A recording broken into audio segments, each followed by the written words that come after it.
Once upon a time Ravi and I were looking idly out of our window when a truck drew up before the house next door.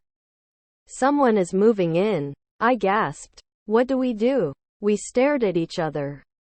The garden of that house had been our playground for the past month. We had spent many a happy hour hunting for treasures in the tangled grass and playing hide and seek when we felt like it. We would often peer in through the smudged glass windows and wonder what the house was like inside. There is a ghost there, Ravi would say. I can hear it. I would shudder and cross my fingers and utter a prayer to keep us safe. And now we would never be able to play there again. We would have to be content with our concrete driveway which fell to the lot of all corner houses in the neighborhood.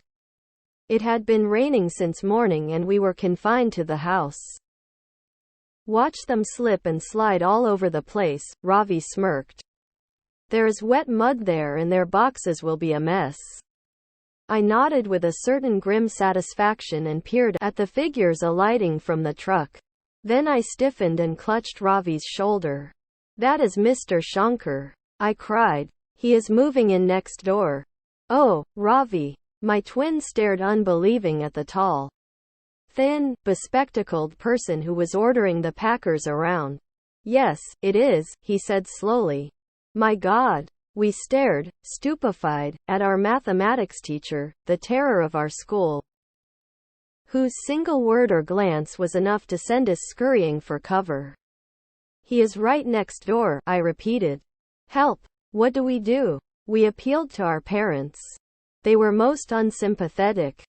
What is the problem? Grumbled our father. You can't choose your neighbors in any case.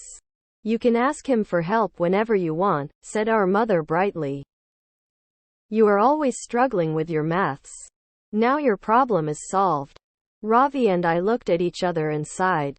There was no use trying to explain the enormity of the situation to them.